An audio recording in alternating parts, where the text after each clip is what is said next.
আর আমার এটা, আমি কনফিডেন্ট আমার বক্তব্যে, এটা আমার ধারণা, আমার ইস্তেহাদও বলতে পারেন, যদিও আমি মুস্তাহিদ নই।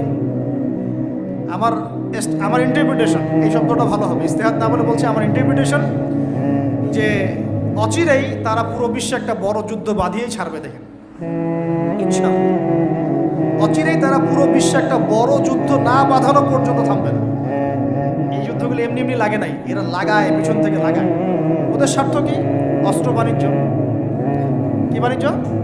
অস্ত্র বাণিজ্য। ওরা যুদ্ধ বাঁধিয়ে রাখবে, জিয়ে রাখবে, যাতে করে অস্ত্র ব্যবসা করা যায়। অনেক সময় মুসলমান দুই দেশের মধ্যে যুদ্ধ লাগায় দেয়, দিয়ে অস্ত্রের বাণিজ্য করে। এগুলো কি মিথ্যা কথা বলছি না সত্য কথা বলছি? সরাসরি বলছি ভাই, কিছু করার নাই। এখন সরাসরি না বললে তো দেরি হয়ে যাবে। এখন জানা উচিত আপনাদের বিষয়গুলো। নবী সাল্লাল্লাহু আলাইহি ওয়াসাল্লাম নবী হয়েছেন 40 বছর বয়সে।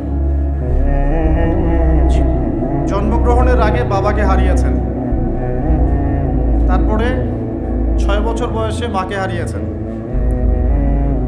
8 বছর বয়সে দাদাকেও হারিয়েছেন। বাবার নাম ছিল বাবা আব্দুল্লাহ, মায়ের নাম ছিল মা আমিনা, দাদার নাম ছিল দাদা আব্দুল মুত্তালিব। এরপরে তিনি মানুষ হয়েছেন চাচার পরিবারে। চাচার নাম ছিল আবু তালেব। 8 বছর বয়স থেকে নিয়ে বলা যায় 53 বছর পর্যন্ত চাচার গার্ডিয়ানশিপেই ছিলেন।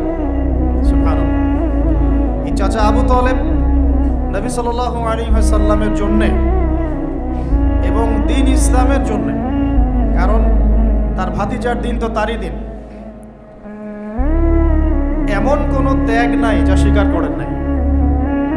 চাচা আবু তালেব নবী সাল্লাল্লাহু আলাইহি ওয়াসাল্লামকে যে সাপোর্টটা দিয়েছেন, এই সাপোর্টটা আমরা সবাই মিলেও এখনো দিতে পারি নাই।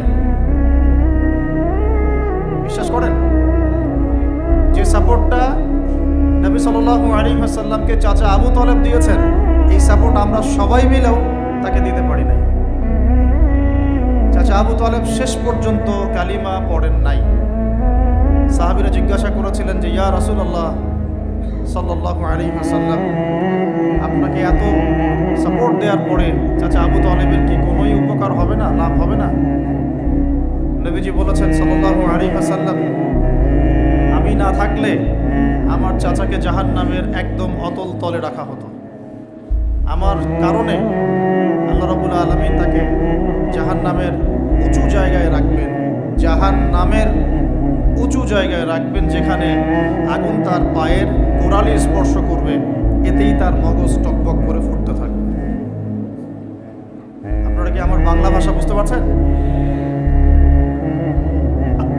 এমন কোনো সাপোর্ট নাই চাচা দেন নাই। মক্কার প্রায় 13 বছর যখন দাওয়াতি কাজ করছেন নবী সাল্লাল্লাহু আলাইহি ওয়াসাল্লাম, মানুষ গালি দিচ্ছে, কেউ থুতু নিক্ষেপ করছে, কেউ নামাজরত অবস্থায় মাথার উপরে উটের নাড়ি ভুঁড়ি চাপিয়ে দিচ্ছে, কেউ বলছে এই ব্যক্তি জাদুকর, এই ব্যক্তি গণক, এই ব্যক্তি মিথ্যাবাদী, নাউজুবিল্লাহ, এই ব্যক্তি ফারিকুল জামাত বিভক্তকারী, এই ব্যক্তি মজনুন, পাগল। তাকে আগলে রেখেছেন তার চাচা।